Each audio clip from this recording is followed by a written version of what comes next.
જય શ્રી રામ પરસોત્તમભાઈ. જય શ્રી રામ. એટલે તમારી એક ઓલી રામની વિડીયો ક્લિપ જોઈ અને એક હા ભાઈ હા તમને કોલ કર્યો હોય તો રાજુભાઈ રોગજાણા કરીને એની વાત સાંભળી. હા હા. તો તમે એમાં એમ કીધું કે મેં રામ વિશે નથી બોલ્યો ને તમે બોલો છો તો વિડીયોમાં રામ વિશે ભાઈ. આખું મારું પ્રવચન તમે સાંભળી લો. આખું આખું નહીં, રામ જોવો ઈ જે વસ્તુ બોલાય ઈ તો કાયદેસર હા છે. નહીં એટલે એમાં કેવું હું થયું શું છે, કહું હું છું આપ પરસોત્તમભાઈ, એક તો તમે આટલી આપ સેન્સિટિવ સાંભળો, જી સેન્સિટિવ વિષય હાલે બરોબર હિન્દુ ધર્મ જી વિશે, જી હા અને હા તમે જ આપણે સત્તાધારી ભાજપના સત્તાધારી આવી જી રીતના બોલે જી આપણા જ હિન્દુ ધર્મ વિશે. હાલો તમે એમ જી કે જી રામ વિશે નથી બોલ્યા તો હા તમે જી બધા જે કોઈ ત્યાં તમે જ્યાં પણ મીટિંગમાં છો ત્યાં બધા હા હસે છે. હિન્દુ હા ધર્મ જ મળે છે બધાને હા. હસવા માટે. નહીં નહીં, હસે છે તો એ વાત એ હસવા જેવી છે એટલે હસે છે, રામના માટે નથી હસતા. એમ નહીં તો આ તમે હા હિન્દુ ધર્મની વાત કરો છો એ હસવા જેવી થોડી છે પુરુષોત્તમ. નહીં નહીં, હું એમાં રાવણ વાલીથી ડરતો તો એ વિશે મૂકતો હતો. હા, તમે તો હું રામ એમાં એમ હા મતલબ એટલે કે બોલાઈ ગયું છે રામ એટલે મારા એમાં ફ્લો એવી રીતના માંથી. તમે એવી હા રીતના બોલો છો પરસોત્તમભાઈ કે હા વાલી એમ કીધું હોત કે અહીં મૂકી જા તો સીતાય આવી જાત, એમ એ લગી નહીં બોલો હો, લ્યો. હા, વાલીએ કીધું હોત તો રાવણ સીતાને અહીં મૂકી જાત, હે લડવા ત્યાં લેવાય ન જવું પડે એમ કેતો હતો. હા, તો રામને તુકારે તો બોલાવો હો તમે. નહીં નહીં, રામને તુકાર નથી બોલાવ્યા. આ નથી એટલું બોલ્યો હું વાક્ય તમે મારું એવું બોલો નીકળી ગયું કે પરસોત્તમભાઈ રામ વાલીથી ડરતો હતો એવું જો બોલાઈ હવે હે ને આપણી ઉંમર થઈ ગઈ હોય ને વારંવાર હિન્દુ ધર્મ વિશે બહુ ખોટું બોલાઈ જતું હોય ને આવું જેન તે બોલાઈ જતું હોય ને તો આપણે રાજીનામું આપી દો આપણી રીતે, સમજ્યા? એટલે બીજાને તકલીફ ન પડે. તમારે એક વાયદે શું થાય, આખો હિન્દુ સમાજ આખો ફેલ થાય. પરસોત્તમભાઈ હું પ્રોપર વાત કરું છું તમને, ગયું. એમાં આપણું કઈ જાય નહીં, સમજ્યા? એ લોકો કહી દે કે ના પ્રજા સ્વીકારી લે કે પરસોત્તમભાઈ ને હવે ઉંમર થઈ ગઈ છે, જીભ હાલતા ચાલતા લપસે તો હવે એને સામેથી રાજીનામું તોય આપડી વાહ વાહ થાય. શું કહેવાનું તમારું? હાલો, ભલે ભલે ભલે હે ભલે.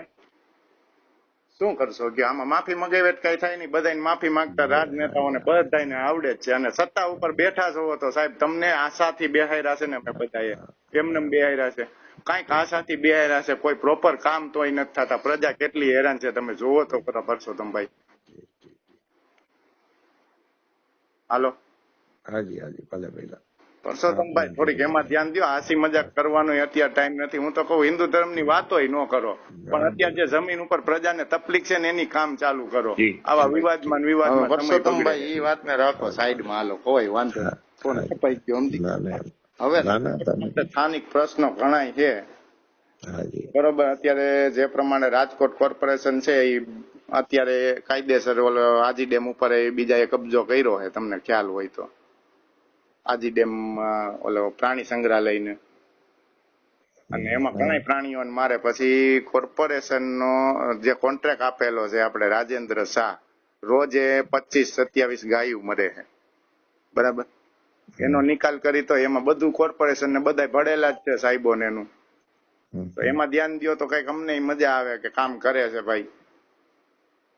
નહીં શું વિષય છે વિષય છે આપણે રાજકોટ કોર્પોરેશન જે છે ને એને રાજેન્દ્ર શાહ અને યશ શાહ કરીને કોઈને ઢોર ડબ્બાનો કોન્ટ્રાક્ટ આપેલો છે. એને ગાયું હાચવવાની છે, બરાબર. ઠીક ઠીક. તો એ ગાયો દરરોજની એક દિવસની 27 થી 28 ગાયો મળે છે. આપણે ન્યૂઝપેપરમાં એને ઉઠાવ્યો છે મુદ્દો.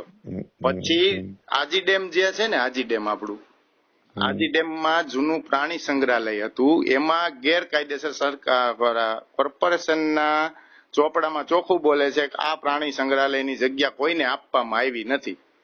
ત્યાં પણ રાજેન્દ્ર શાહે અત્યારે હાલમાં કબજો કરી અને ત્યાં પશુ પક્ષીનું એનું ખોલેલું છે. તો આ કેની સત્તા નીચે હાલે છે? આનું ભાડું ક્યાંથી કોણ દે છે? કોર્પોરેશન નામાં તો છે નહીં. તો આ બધા જે ગેરકાયદેસર આવડા મોટા મોટા પાડાઓ જે આ કરપ્શન કરે છે, જનતાને શોષે છે, અને બીજું ઈ કે ઈ એક તો કોન્ટ્રાક્ટ લીધો છે રાજકોટ કોર્પોરેશન પાસે લીધો છે, બરાબર. ડબ્બાનો. હા, ડબ્બાનો, બરાબર. એટલે 18 થી 20 લાખ રૂપિયા રાજકોટ કોર્પોરેશન એને મહિને ચૂકવે છે.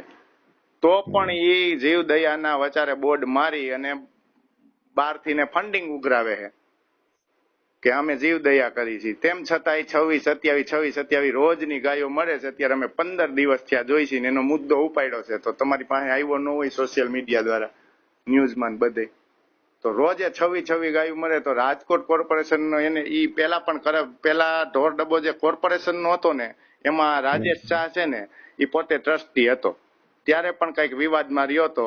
તેમ છતાંય આ ઢોર ડબ્બાનો કોન્ટ્રાક્ટ એને આપ્યો. તો કઈક સંડોવણી હોય તો અહીંયા સાહેબ આપતા હોય ને આ બધાને.